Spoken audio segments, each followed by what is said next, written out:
कंपनीच्या फायद्यापेक्षा शेतकऱ्यांचे हित महत्त्वाचे, पालकमंत्री डॉक्टर अशोक उईके.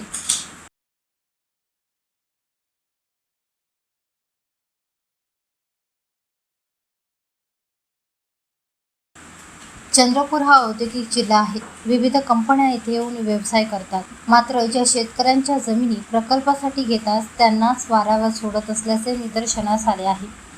शेतकऱ्यांची जमीन प्रकल्पासाठी घेतली असल्यास त्यांचे योग्य पुनर्वसन आणि स्थानिकांना रोजगार देणे हे कंपनीचे कर्तव्य आहे. मात्र याबाबतीत शेतकऱ्यांची लूट होत असेल तर खपवून घेतल्या जाणार नाही, असा इशारा राज्याचे आदिवासी विकास मंत्री तथा चंद्रपूर जिल्ह्याचे पालकमंत्री डॉक्टर अशोक उईके यांनी दिला. अरेबिंदू कोल माईन्समुळे प्रभावित बेलोरा, जेना, पानवटाळा व इतर 11 गावातील पुनर्वसन, भूसंपादन तसेच नागरी समस्यांसंदर्भात जिल्हाधिकारी कार्यालयात आढावा बैठक घेण्यात आली. यावेळी ते बोलत होते. या बैठकीला जिल्हाधिकारी वसुमना पंत, मुख्य कार्यकारी अधिकारी पुलकेत सिंह, वरोऱ्याचे उपविभागीय अधिकारी संदीप भस्के, उपजिल्हाधिकारी अतुल जटाडे, जिल्हा खनिज कर्म अधिकारी वसीम सय्यद व प्रकल्पग्रस्त शेतकरी उपस्थित होते.